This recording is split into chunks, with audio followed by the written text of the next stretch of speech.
Let's go. Yeah!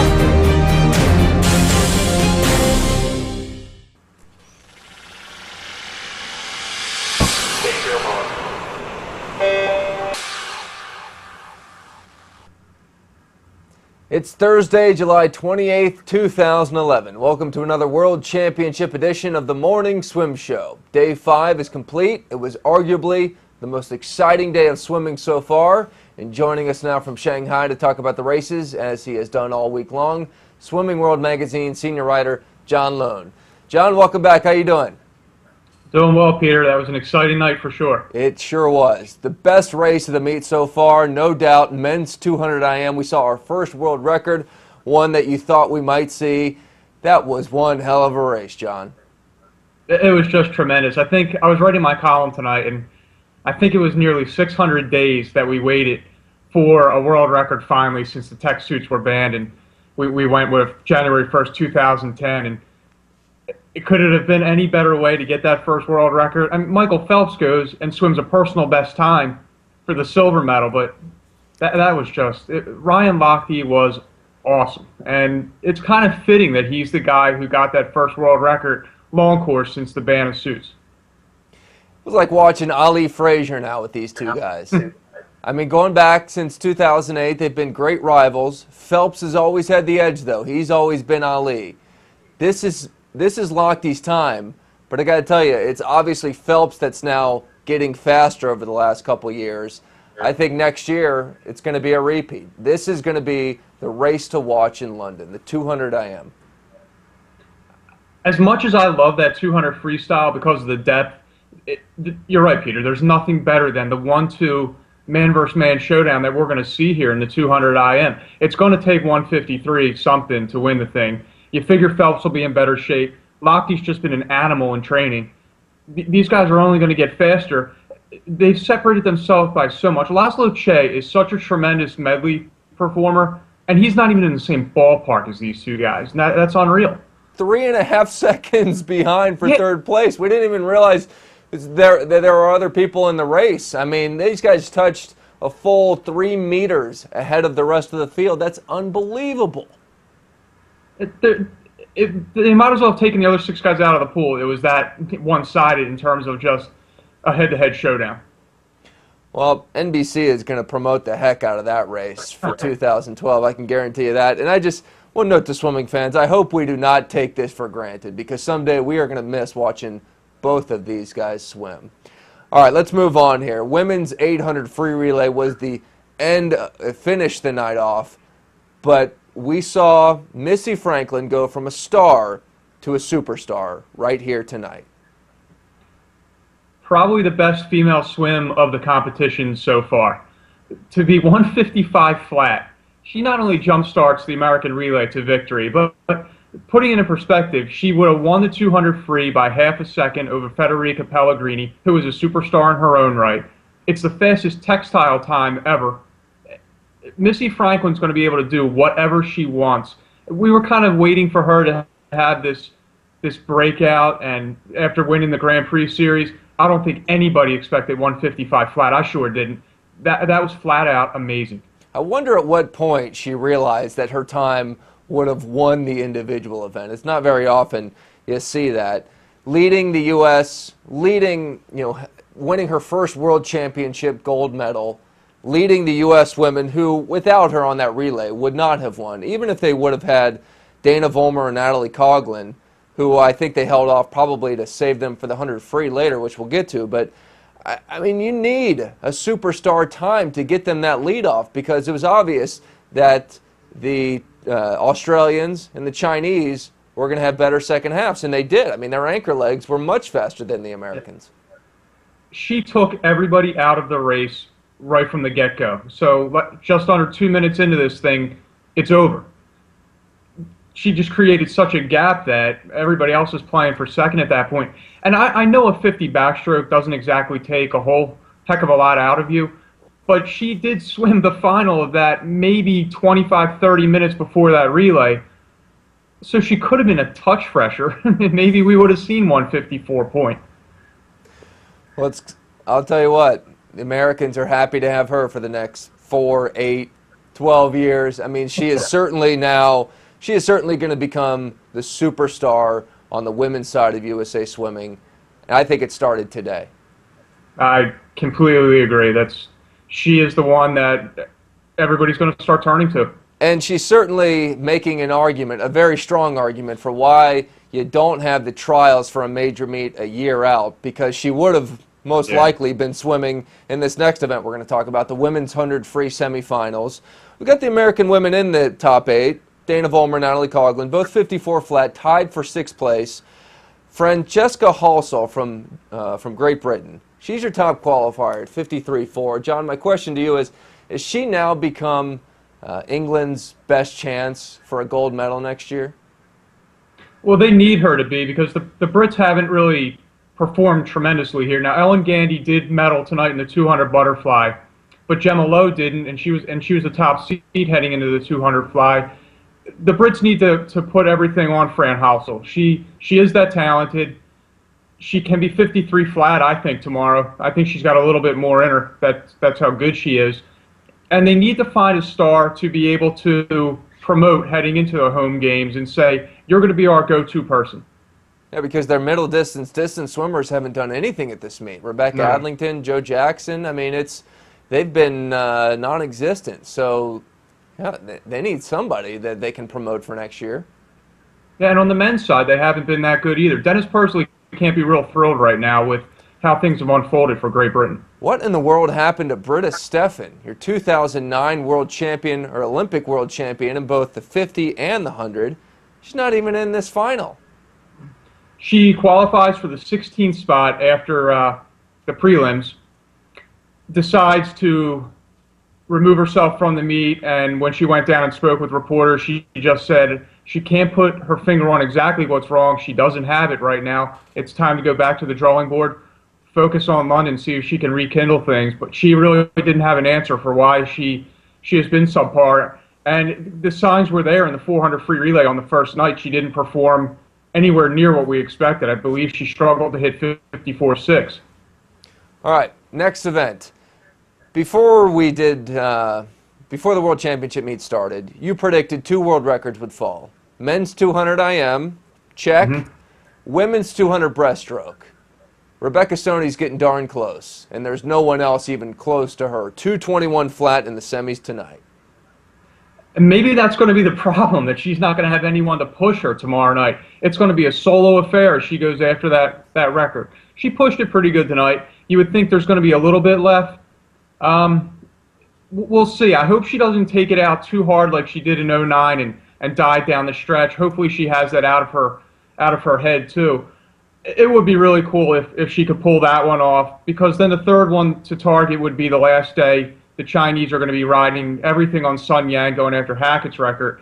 It would be nice to see Lochte's record complemented by Soni tomorrow and potentially a third one on the final day of the meet. I think she really wants a great swim tomorrow, not only because she doesn't want to be just the great semifinal swimmer, which we've seen her do, swim faster and then a little bit slower in finals, but she told us here on the Morning Swim Show that she still had that 09 race in her head, that she'd love to clear the cobwebs from that disaster in 2009 when she took it out way too hard and died on the back half.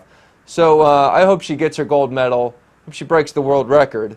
But I was a little surprised Amanda Beard did not make the top 8. 225.99. It's not a terrible swim, but it's not getting the job done today. After the morning where she was 226 mid, I believe, it seemed like she felt really good with that swim, that she had a lot left tonight. So I was expecting her to be quicker myself, Peter. It turned out to be a pretty good field tonight. Yulia Efimova is not getting enough credit. She gets kind of lost in the Rebecca Soni stardom, and Rebecca has separated herself in a ridiculous manner. But 223 is nothing to sneeze at, and I think she'll be quicker tomorrow. So it looks like Dave Salo is going to have a couple of breaststrokers, gold, silver here in the 200 breast. All right, we still got a lot of great races to talk about, including the men's 100 free final. First, let's take a quick commercial.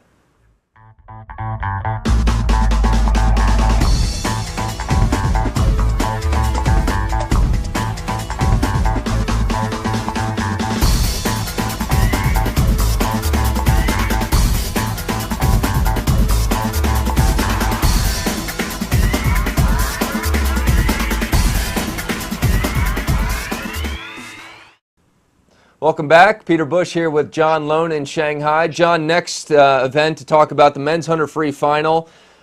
This had to have reawakened concerns of the lack of American men's sprinting prowess. I certainly expected Nathan Adrian to medal in this event. I even picked him to win the thing before James Magnussen came off the pneumonia thing and popped on the opening night in the 400 free relay and followed up tonight with gold. But for Nathan to not go 47 high, 48 flat, kind of disappointing, to not see him on the podium there. James Magnussen has made himself a star. For the first Australian to win the 100 free at the World Championships. You know, down under, they're going crazy over this guy. And I think I said it the other night, Ian Thorpe's got to be scratching his head thinking, am I really doing this right now? Because that 100 freestyle, in my opinion, he's not going to be able to do it with these guys. That was a quick 100 freestyle. Remember, we're back to textile here. I don't see Thorpe being able to get down to 48-1 to even be in the mix. Ian Thorpe is dreaming if he thinks he can hang with these younger guys in the 100 Absolutely. free. I'm telling you that right now. All right, so we should note Nathan Adrian got 6th with a 48-23. Yeah. I know I don't follow swimming as closely as you do, John, but I've never even heard of this James Magnussen guy. I mean, who is this guy?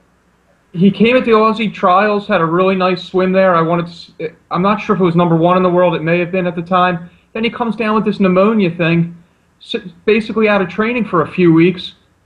47-49, all of a sudden he's a star. And they're talking about him already being a big time 200 freestyler, because if you look at the way he split his race, he's coming home faster than almost anyone ever has in the 100 freestyle. Yeah, 24.6 was his last 50. I saw that too. He was faster than everybody in the field. There was only one guy who was even close to him. It was the guy who got like 7th or 8th.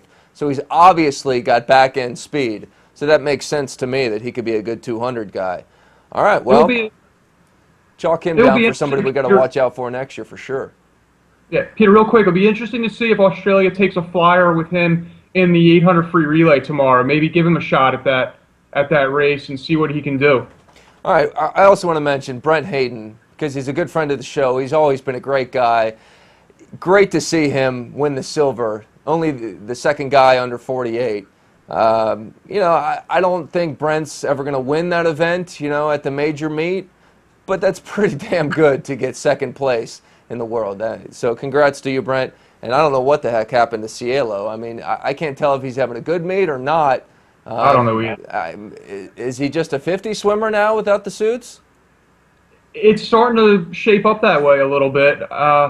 We're going to get an idea of what he has in the 50 free tomorrow in terms of his pet event, but there's no reason for him to be off the podium there. All right. I was shocked by that. All right. One event that NBC will not be promoting next year is the women's 200 fly final. Now, I know this must have been the race of the meet for the home Chinese crowd, but with no Americans even in the final, I mean, it's certainly not appealing to the American audience. But let's go through it because it was a great race, especially because Ellen Gandy made it very interesting at the end. But Zhu Liang from China, 2:05.55. Ellen Gandy almost catches her with an amazing last 50. She was tracking, and we always say if you have that extra meter, she had the extra meter, she probably wins the title there. As you predicted, a gold-bronze finish for the Chinese had the place louder than at any point during the night, and that went for even Ryan Lochteapos' world record. It's not a great event right now, though, in my opinion, on a global stage.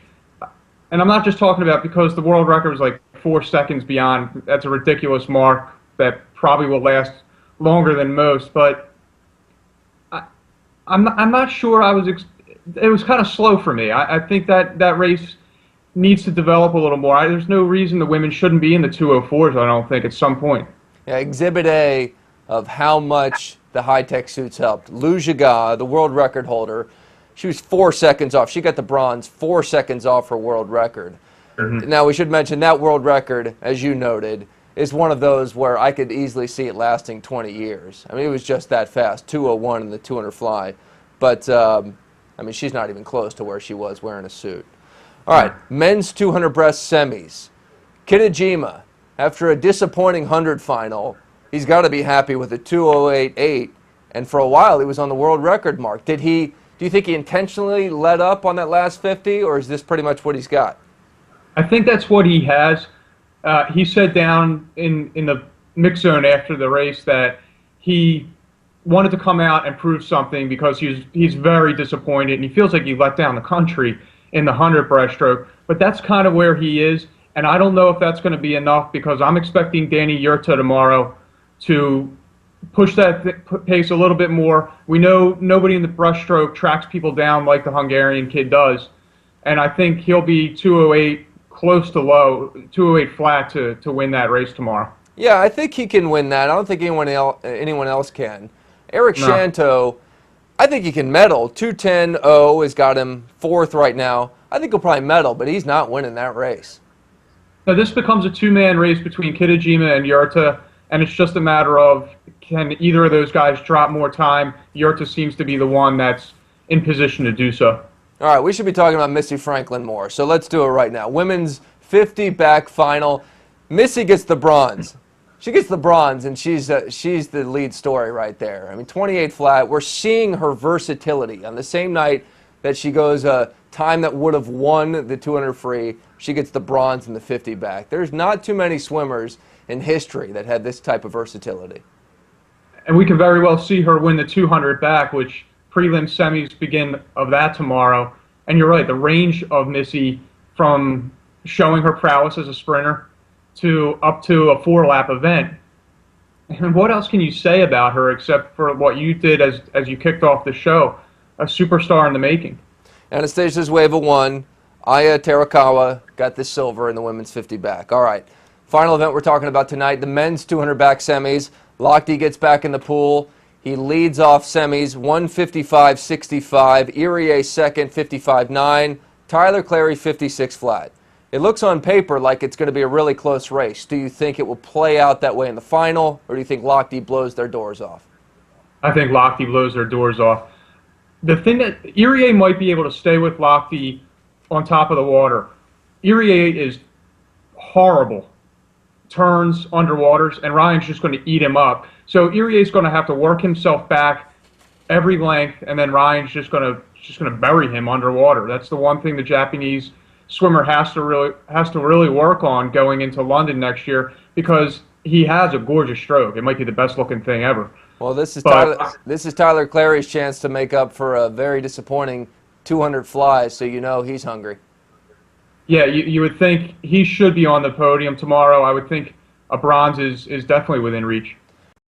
Well, John, thanks again for joining us. Again, I thought this was the best day of swimming so far. We saw our first world record with the 200 IM.